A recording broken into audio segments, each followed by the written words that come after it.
I am Ramona, and welcome to Ramona Interviews. And with me in the chair today, again, she is blessing us yet again, and we are so very thankful, is Ramona Garcia. How are you? Hi. I love it when Ramona says, "Hi, Ramona." It's fabulous. So we were in the last show talking a little bit about a lot of things, actually, and kind of melding things together in the psychic world. But you have a story about Egypt. Now, what a fascinating land. My mother's always wanted to go there. So, you know, what does she do? She's so beautiful. She sends me little brochures, you know, little tidbits of history. You know, I just finished reading a book about mummies. You know, and then I heard on NPR a gentleman who went around and found that many cultures mummify. Oh, yeah. But they do it in different ways. There's one where they actually take the people and they don't have sand, but they use like a type of mud, so the people do tend to deteriorate. And they put them in these cave dwellings up so that you can see your ancestors up on the hill looking over at you. And I was just like, I can live without that, but it's true. Yeah, but it is true, and that's a cultural thing. But so what's happening, or what is this story Well, with see, Egypt? what happened was we wanted to take a group, and we would be the leaders, the fearless leaders. And they gave us, you have to book those a year in advance. So we were torn between India and Egypt. And one night I woke up and I said, not India, Egypt. And it was more money to go to Egypt. It was less money to go to India. But still, I was drawn toward Egypt, Egypt. So the tour guide, he says to me, do you think we should tell them? Because as the closer we got, the nudgier I got. And finally, Union Carbide blew in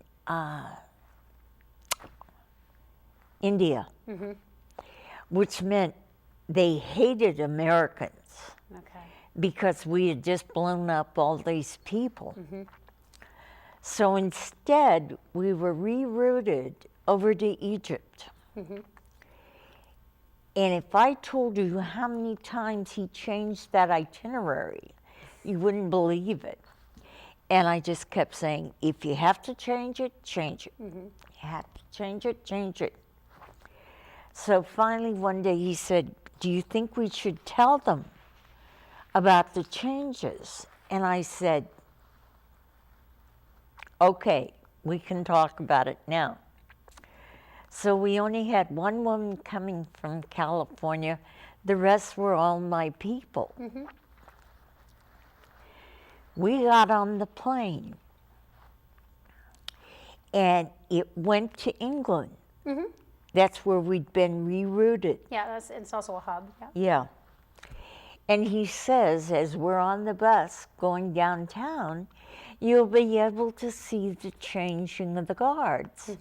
I thought, no, you won't. And it was the one day in the week that they did not change the guards. So finally, every time he left, the group was fine.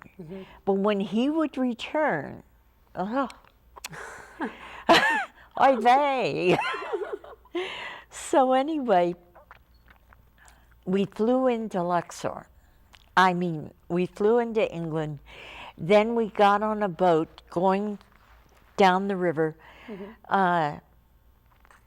toward Egypt and Luxor. Then there was this big boat in front of us, like a tanker. And we would have to wait till morning to get off the boat. And it was early in the evening. Well, I saw a couple of guys who worked on the boat go off the back, across a ramp, and up the hill. And there was, the town was up the hill. And they told us we couldn't land till the next day. I said, okay. So I had 10 or 15 people follow me off the back of the boat. There are some Egyptians who will never be the same. Because we crawled up this side of the wall. Mm-hmm. Then we had to go like this around the wall. Mm-hmm. And these guys were smoking pot on this side of the wall. Mm-hmm. And there were 10 people that came around the corner. These guys will never be the same. We had people pull up their carts with the horses, open up their shops, everything else. And it was a ball.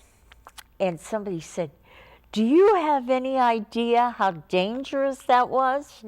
To go off in the middle of the night in a horse-drawn carriage with some stranger? I said, thank God, no. I had no idea how dangerous it was because he was a nice guy.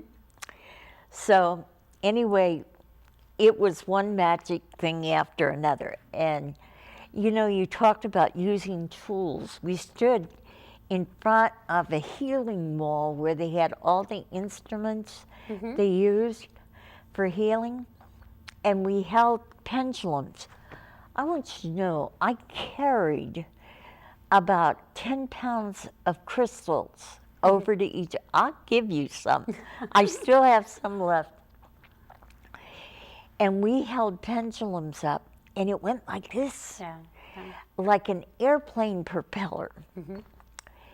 And so then we sat down and in the spot, and I said, all right, who wants to do some spirit communication? I swear to God, first guy says, can you tell me about my father's death? I said, we're in Egypt.